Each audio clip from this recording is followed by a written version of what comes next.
Morjesta vaan. Ihan alkuun kiitoksia vaan kaikille kommentoijille siihen edelliseen TIG-hitsausvideoon liittyen. Tosi paljon tullut hyviä ja kivoja kommentteja ja hyvää palautetta tullut siitä.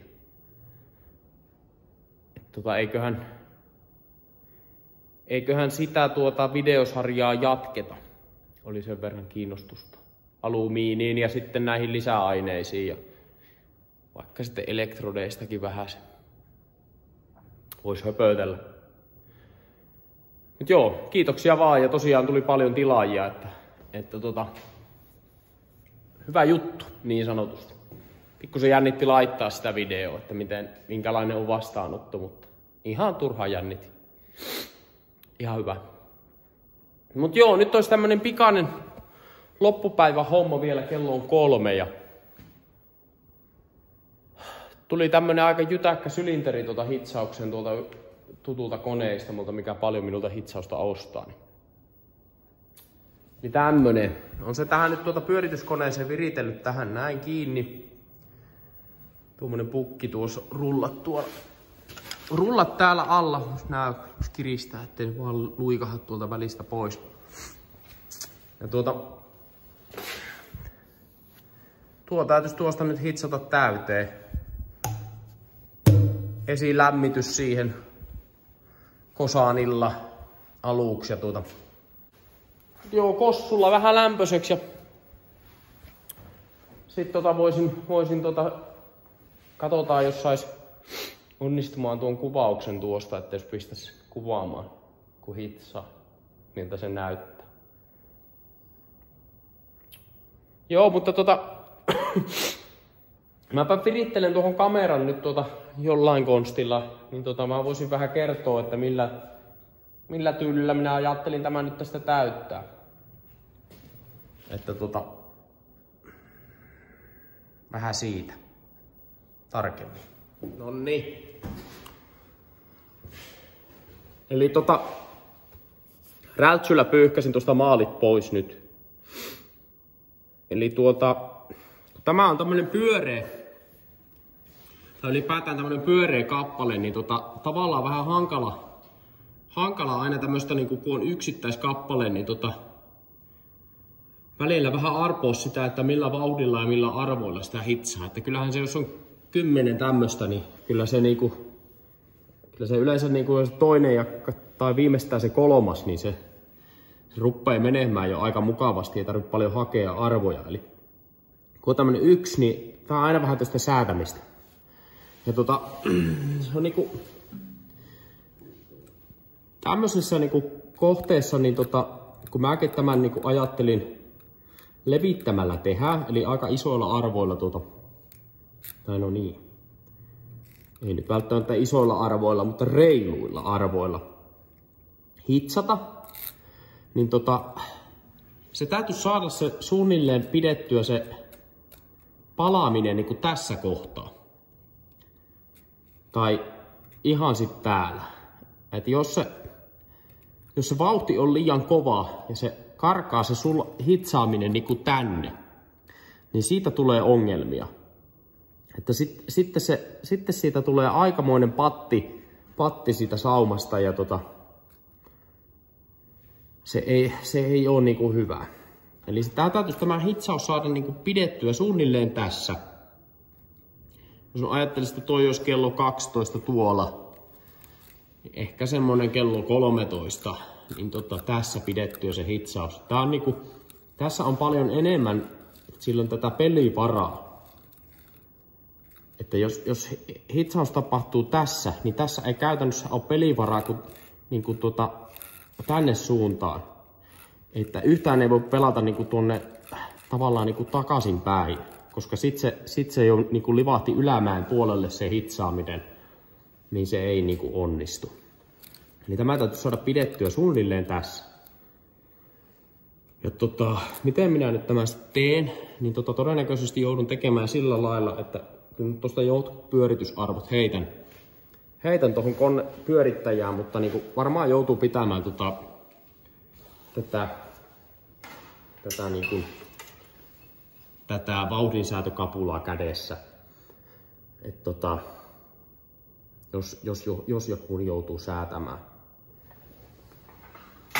Tosiaan niin umpilangalla, hitsaus oli millisellä umpilangalla, sillä minä olisin tämän muutenkin hitsannut. Niin sillä. Joo, ei kai siinä mitään. Mä voin kertoa ne hitsausarvotkin, että millä mä sitten hitsaan tämän, mutta mä nyt painan siihen nyt vähän kosaanilla nyt esilämpö ja semmonen 100 astetta. Katsotaan sitten. Tuleeko siitä mitään, sitä hitsaamista. Pidän ton koukun tossa, nosturin koukun pidän tossa koko ajan kun tuo pakka on niin huono tossa pyörittäessä, että jos se lipsahtaa, niin ei putoa varpaille. On se nyt siinä useamman kierroksen jo pyörinyt, mutta ihan varmuuden vuoksi. Mut joo, mä painan siihen nyt vähän lämpöjä ja katsotaan sitten sitä hitsaamista.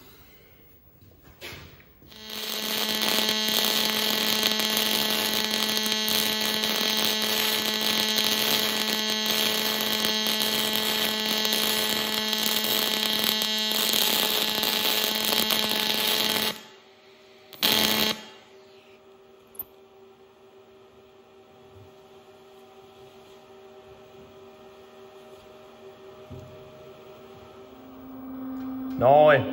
Nyt on pohjapalko hitsattu ja putsattu. Nopeasti vaan kivellä pyyhitty tuosta. Täytyy varmaan vielä toinen kierros tuohon nyt hitsata. Ihan siinä kiikun kaakun. Ei taida ihan tulla täyteen tosta kun lähtee pintapalkoja tekemään. Täytyy vetästä sinne vielä yksi palko levittämällä vielä tuohon välipaloksi ja sitten tehdä pinta.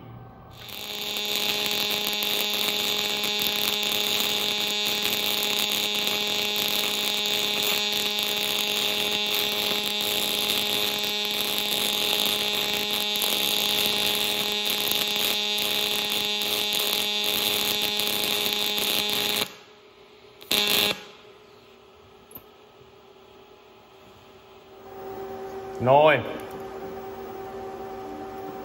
Nyt siinä on välipalko hitsattu ja nyt huonosti näkyy kameralla, mutta milläs mä sitä näytän tuolla pistepuulla.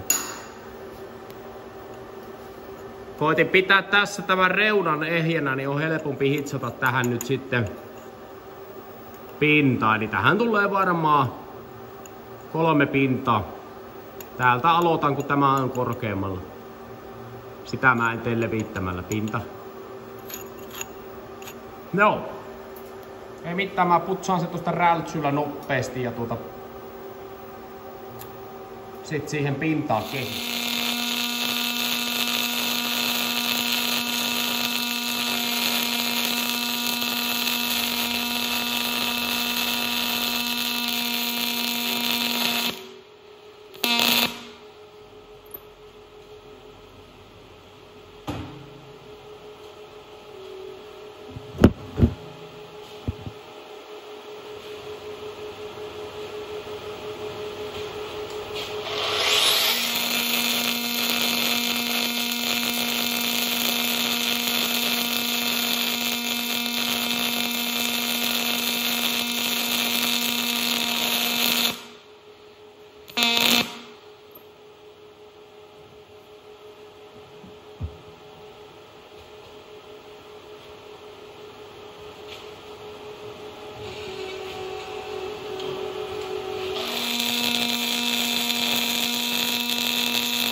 Noin.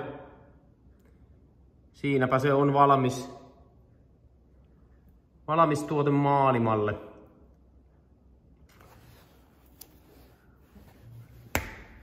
Aika lämmin on. Joo. Tuosta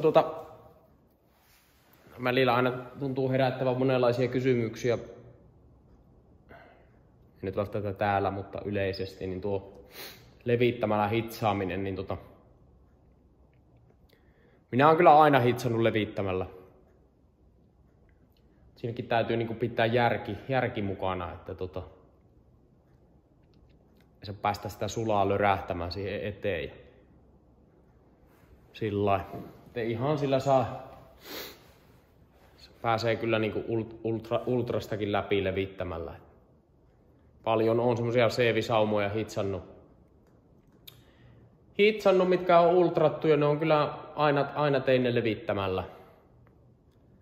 Tietysti siinä niinku tuossakin niinku tuo välipalko, niin se rupeaa olemaan jo niinku vähän maksimi, mitä noita levitellään. Järki pitää siinäkin pitää matkassa.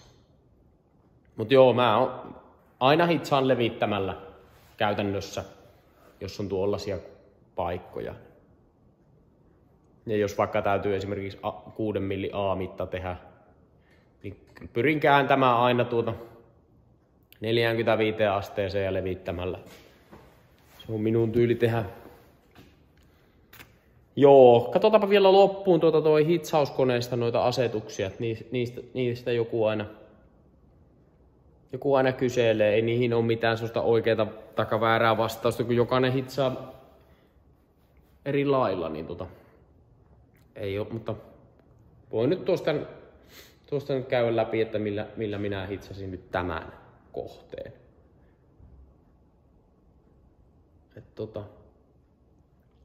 Tällähän voi aika kovilla arvoilla vedellä tällä pulssilla ja varsinkin tuolla PMC:llä. Niin ne ei, voisin väittää, että ne ei siihen perusvalliukseen ihan nuo arvot passaa. Mutta minä nyt näytän ne kuitenkin. Mut joo. Eli tuossa tuon 2 pohjapalkkoa. Nykohan minulla arvoidaan joku tällainen. Eli 11,6 metriä langan syöttö. 26,5 volttia ja pulssidynamiikka plus 0,9, valokaaren pituus 1 plus 1,6. Ja tällä tosiaan ne kaksi pohjapalkkoa sinne ja sit pintapalot niin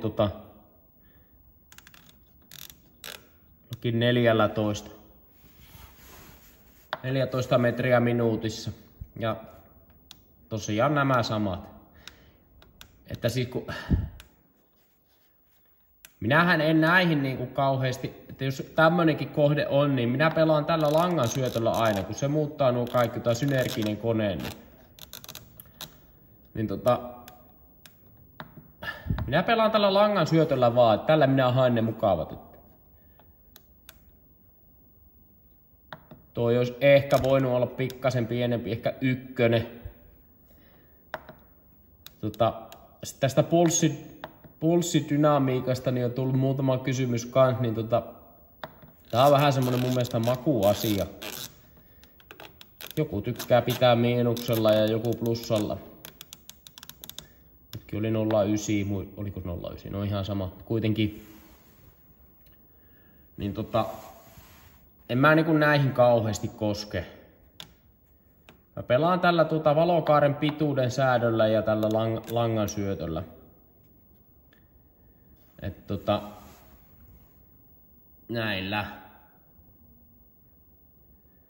näillä joo. Ja millinen umpilanka. Esapin 1250 kuparoimaton lanka ja semmoset. Joo. Ja tosiaan sillä PMC-pulssilla. Jees. Mutta siinäpä tuli nyt sylinteri kuntoon ja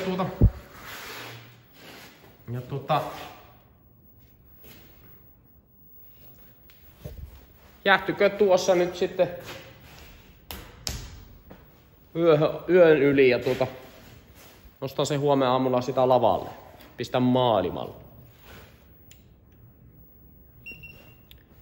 Ei kai siinä muuta.